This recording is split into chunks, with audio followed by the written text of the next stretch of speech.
नमस्कार, आप देख रहे हैं 24 इंडिया न्यूज। तो आइए शुरुआत करते हैं आज की प्रमुख खबर से। केंद्र में मोदी सरकार के 9 वर्ष पूरे होने के उपलक्ष्य में सरकार की उपलब्धियों को बताने के लिए भारतीय जनता पार्टी द्वारा प्रत्येक लोकसभा क्षेत्र में जनसभा का आयोजन कर मोदी सरकार की उपलब्धियों का गुणगान किया जा रहा है। इसी क्रम में जौनपुर में टीडी कॉलेज में रैली आयोजित की गई।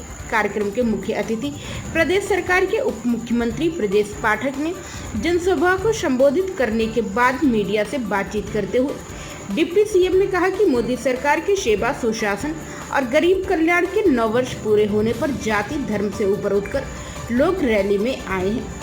उन्होंने दावा किया है कि 2024 के लोकसभा चुनाव में भारतीय जनता पार्टी जौनपुर लोकसभा सीट पर एक तरफा जीत हासिल करेगी।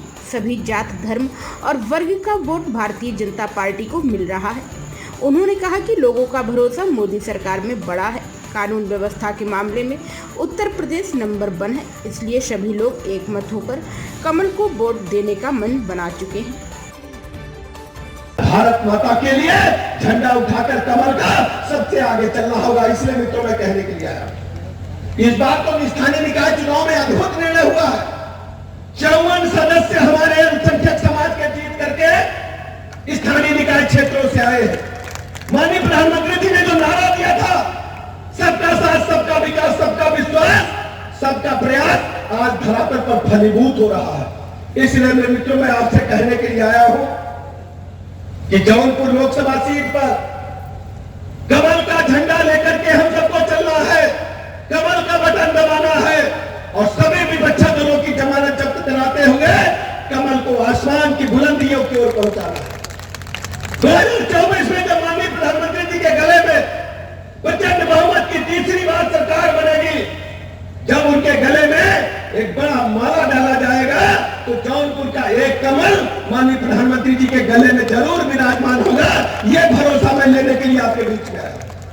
मैं बहुत अधिक समय न लेते हुए आप सबका हृदय से आभार प्रकट करता हूं। भारत माता के, भारत माता के। में घोषणा की तो कश्मीरी अलगाववादी नेता कहने लगे कि खून की नदियां बह जाएंगी, लेकिन मैं आभार प्रकट करता हूं माननीय मोदी जी का, माननीय अमित शाह जी का, कि मच्छर के बराबर भी खून नहीं गिरा। देश के 370 पूरी तरह से निष्प्रभावी हो गई। हमारे पूर्वज, हमारे अग्रज, जिनकी कल हम धूमधाम के साथ जयंती मनाएंगे, श्यामा प्रसाद मुखर्जी जी ने कहा था कि इस देश में 2 विधान 2 निशान नहीं चलेंगे। आज देश में भारत माता का झंडा जैसे जौनपुर में लहरा रहा है तिरंगा, वैसे कश्मीर की सभी सरकारी भवनों पर तिरंगा लहराने का काम कर रहा है। यह है ताकत बदलता हुआ भारत। इसलिए मैंने जौनपुर के मित्रों आपके बीच में कहने के लिए आया, 2024 में जब लोकसभा का चुनाव हो, भारतीय जनता पार्टी के कमल को एक तरफा वोट मिलना चाहिए, क्योंकि समाजवादी पार्टी के कुकृत्यों से जनता उब चुकी है। समाजवादी पार्टी के भ्रष्टाचार, कदाचार से जनता उब चुकी है।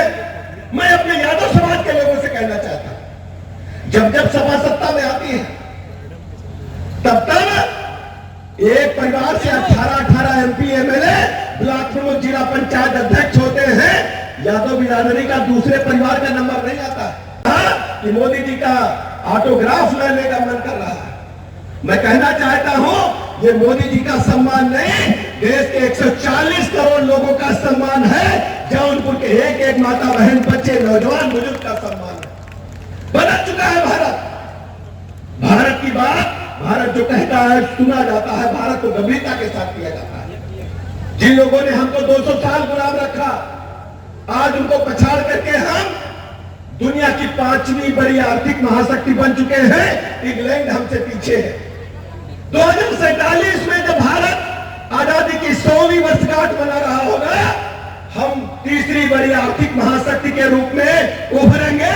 ये पूरा भारतवर्ष, पूरी दुनिया इस बात को महसूस कर रही है। भारत बदल चुका है। पहले क्या होता था, अभी गिरीश जी कह रहे थे, मुंबई में आए कसाब मियां, अटैक किया, दर्जनों लोगों को मार के चले गए, 3-4 साल हमारी बिरयानी भी खाए। लेकिन जब पुलवामा में अटैक हुआ, भारत के सेना ने पाकिस्तान को उसके घर में घुस करके 400 आतंकवादियों को अड्डों को नष्ट करने का काम किया और केवल अड्डे ही में नष्ट किए। अभिनंदन के बारे में बताया आपको, 56 इंच सीने वाले प्रधानमंत्री जी की ताकत थी कि सकुशल अभिनंदन को वापस लाने का काम किया। तरह तरह की चर्चा है। धारा 370 के बारे में कौन सोचता था? रामलला के मंदिर के बारे में कौन सोचता था? हमारे पत्रकार मित्र भी पूछते थे। बीजेपी हर बार अपने एजेंडे में रामलला का मंदिर 370 रखती क्या होगा? लोग कहते थे कि रामलला हम आएंगे, मंदिर यही बनाएंगे, लेकिन बीजेपी तारीख नहीं बता रही है। आज तारीख भी बता दी, 2024 के जनवरी के मध्य भाग में प्रभु राम का भव्य मंदिर माननीय प्रधानमंत्री जी के हाथों देश के विदेश के लिए खोल दिया जाएगा। धारा 370 समाप्त हो चुकी है। बैठे जिला पंचायत सदस्य है, लखनऊ के साथी है, आप सब लोग भी गांव से आते हैं। पूरे प्रदेश के किसी गांव में एक आकर के आप देखिए, पहले प्रधान का कार्यालय, प्रधान का बस्ता या तो सेक्रेटरी के पास होता था, प्रधान जी के घर में होता था। हर ग्राम प्रधान को एक बढ़िया सा बढ़िया जिलाधिकारी कार्यालय से बेहतर पूरे प्रदेश में एक कार्यालय बना करके देने का काम हमारी सरकार ने, गांव की सरकार गांव में देने का काम किया। गांव जाकर के जौनपुर में देखो और वहां इंटरनेट लगाया है। केंद्र प्रदेश की सारी योजनाओं का लाभ आप गांव में ले सकते हैं। बेसिक शिक्षा के स्कूलों से बच्चे जा रहे थे, पलायन हो रहा था, ड्रॉप आउट हो रहा था।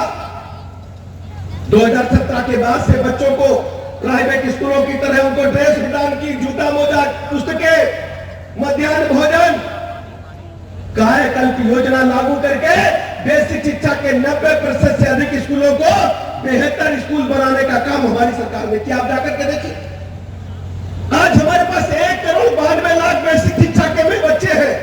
ये एक रिकॉर्ड है। मोदी जी ने क्या किया? देश के नौजवानों को, बच्चों को नई शिक्षा नीति के माध्यम से उच्च शिक्षा की तरफ आगे बढ़ाने का काम किया। अपने देश में लॉर्ड मैकाले के बाद शिक्षा नहीं बदली थी। आज हर बच्चा अपनी मातृभाषा में शिक्षा ले सकता है।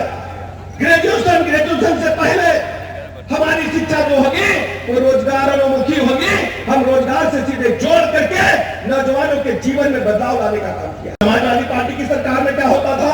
हमारी बहू बेटियां इज्जत से घर से बाहर नहीं निकल पाती थी, कॉलेज के बाहर खड़े होते थे लफंगे, पूरी नजर से देखते थे हमारी बहनों को। एंटी रोमियो स्टाइल का गठन करके ऐसे 25,000 लोगों को जेल के सीटों के पीछे भेजने का काम हमारी सरकार ने किया। समाजवादी पार्टी की सरकार में कोई चौराहे पर प्लाट मकान दुकान पड़ा हो, कोई चौरस खेत पड़ा हो, समाजवादी पार्टी के लोग नारा लगाते थे। समाजवादी पार्टी का नारा है खाली प्लाट हमारा है, कब्जा कर लेते थे। आप सबको पता है, मैंने अपनी आंखों से देखा है। समाजवादी पार्टी की सरकार थी, हजरतगंज के डिप्टी एसपी को लोहिया वाहिनी के गुंडों ने बोनट पर लाद करके लखनऊ में घुमाकर उस गाड़ी को एसएसपी आवास में घुसा दिए थे। कोई कार्रवाई नहीं हुई, हमने अपनी आंखों से देखा। लेकिन भारतीय जनता पार्टी की, योगी जी की सरकार में कानून व्यवस्था चाक चौबंद है। खबरों में अब तक के लिए बस इतना ही। आगे होगी फिर मुलाकात किसी खास खबर के साथ। तब तक के लिए नमस्कार और देखते रहिए 24 इंडिया न्यूज।